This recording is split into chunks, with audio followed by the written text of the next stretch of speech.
Hello, my name is Simone Mazilu, and I'm going to be presenting on a client onboarding and service plan document that I created. This is the staff training, so I'm going to have this in presenter view so that I can read the notes.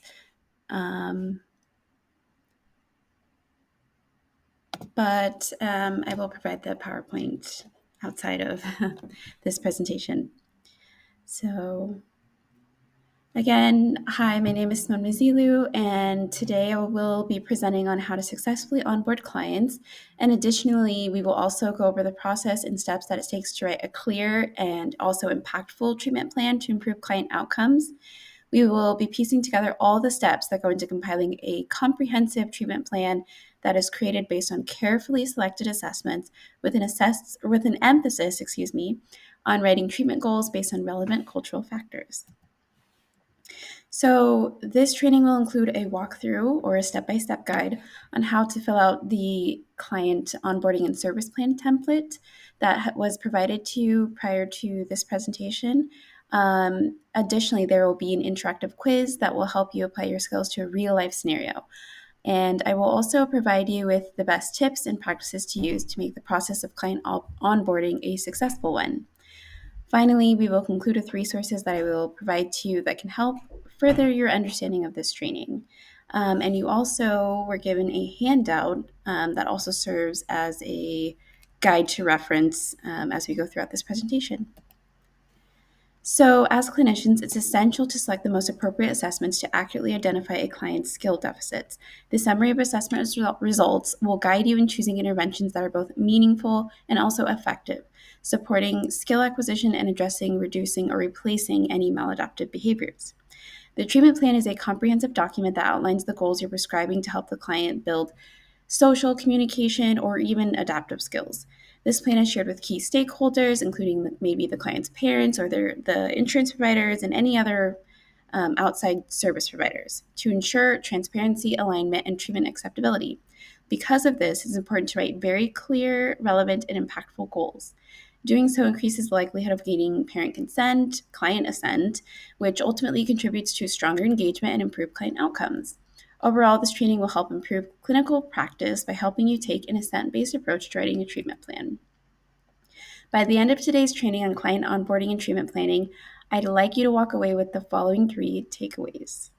So I would like you to be able to, well, I hope that this training enhances your clinical understanding of how to write treatment plans and also to provide clinicians with a step-by-step guide on how to select and write treatment goals. And also, I hope that this training helps clinicians recognize the significance of incorporating parent and client interest into treatment goal selectivity. So now let's discuss how to fill out each page. If you could follow along as we move through each page of the client onboarding and service plan document. And you can have it in front of you and write down any necessary notes as we move through the slides. So on this first page, make sure to note down the diagnosis that the client has in case there are any morbidities, because comorbidities can help provide an explanation to any skill deficits that you may see outside of an ASD diagnosis. So I have an arrow pointing here to this portion of the table where overall you'll be filling out the client information here.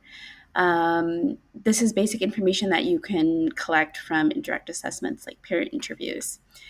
And then also, here's a quick pop quiz. What diagnostic information do you see here that you think would be important to fill out on this template? I'll give you a second to think. If you said filling out the outside service provider's information, you are correct. And this is very important, as we will see on the next slide. Oh, excuse me. This is very important because you want to make sure that you include this information so that you can have future collaboration with these outside providers. So it's really important, especially when you're working with a learner who maybe has oral motor deficits or fine motor, gross motor deficits, that you speak with a speech therapist or an occupational therapist who do really in-depth kind of assessments to also help target maybe the same goals that you're working on with oral motor skills, verbal behavior skills, etc. So with the assessment results analysis, you can fill out the table to help you drive your decision on which assessment to use to assess a client's skill deficits.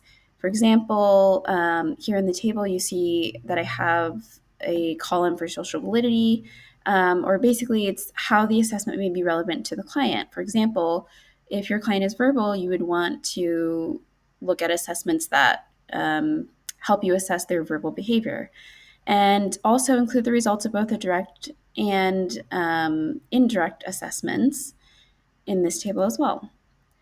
So for goal setting, what skill acquisition areas do you see here on the template that you should reflect on when writing treatment goals?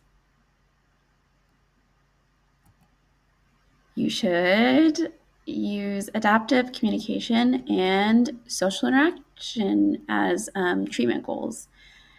These skill acquisition areas were created based on the DSM-5 criteria for an ASD diagnosis, which suggests that individuals with ASD often have skill deficits in these areas like social interaction, adaptive, and communication, which we will learn more about on the next slide.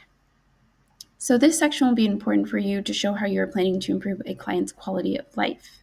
This is the behavior reduction targets continued, where, as you can see, similarly to the other section of this template, this one looks at throwing, maladaptive, and even aggression that you can highlight here. And you want to make sure that you're filling in these different areas of the table because they can help you create a more comprehensive rationale for why you're targeting these behaviors.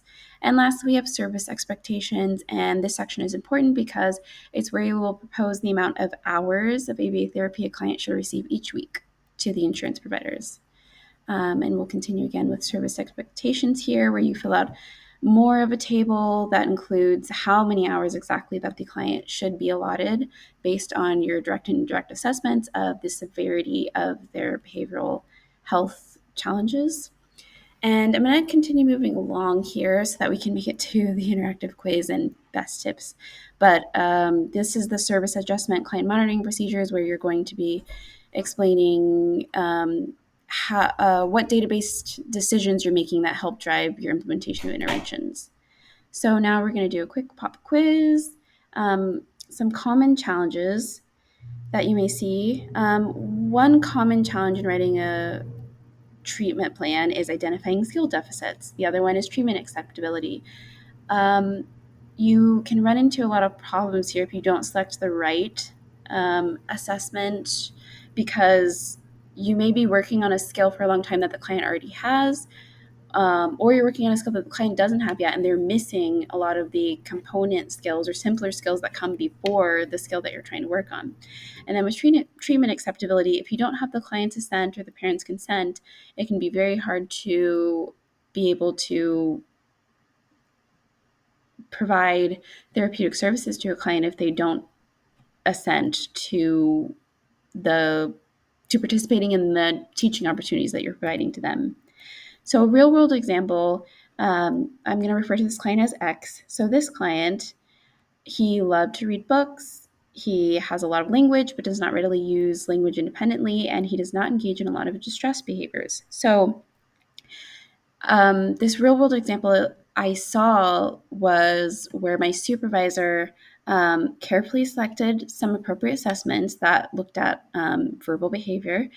And next, she conducted an error analysis based on these assessment results. And based on the error analysis, she was able to identify what the skill deficits were so that she could create some treatment goals for the client. And she referred to the client and family's interests and family dynamics to drive the creation of these treatment goals for the client. And so some best practices that you should consider, the careful assessment selection like we discussed, cultural relevance and social validity, or how meaningful the treatment goal is to the client. And then you also want to write clinically appropriate treatment goals that target maladaptive behaviors. So we'll quickly go through this interactive component quiz. So we have a client, the profile her name is Daisy. She's 5 years old, interested in Disney movies. She bonds with her sisters over these Disney movies. And her parents would like her to expand her language skills because she actually began learning through watching Disney films. And she often tries to describe what she's watching in the movies.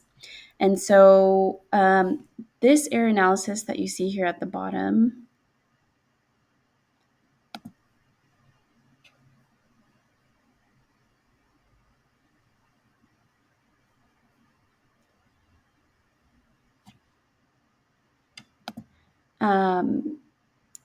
basically, as you can see here, this assessment question basically was targeting if she's able to identify the nouns, verbs, and adjectives.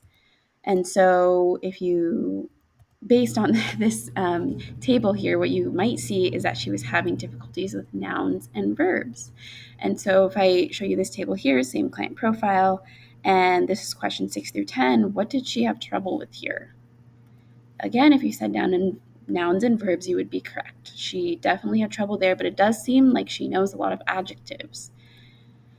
And now the last question on this quiz has to do with the component composite map. And this is something that I didn't touch on in much of the presentation, but due to time constraints. But essentially, with the error analysis results, you start to design these treatment instructional sequences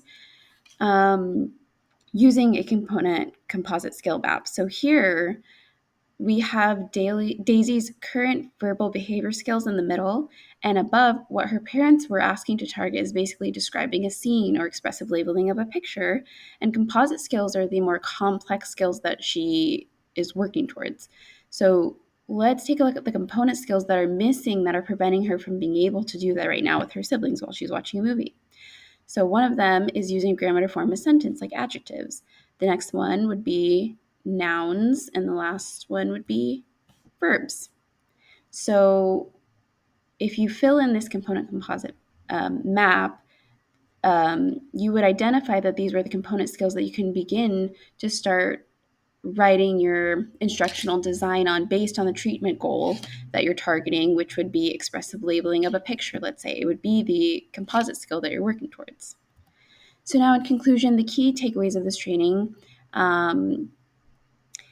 is that I want to wrap up with a discussion about how error analysis, social validity, and treatment acceptability, if you really focus on considering these three aspects of when you're filling in a client onboarding and service plan template, you will help to ensure treatment acceptability, sustainability, and improved client outcomes. And on this last slide, I have a resource that you can refer to learn more about this assent-based approach. I didn't get to discuss it very much in the presentation, but I wanted to touch on that. The reason that the client onboarding and service plan template was written was based on the idea of taking on an assent-based approach in your clinical practice. You want to make sure that when you're writing treatment goals, again, that you're ensuring treatment acceptability and creating meaningful goals that are social, that have social validity and are relevant to the client, so that ultimately what you're doing is trying to improve client outcomes. So thank you for sharing. I'm going to end the presentation here.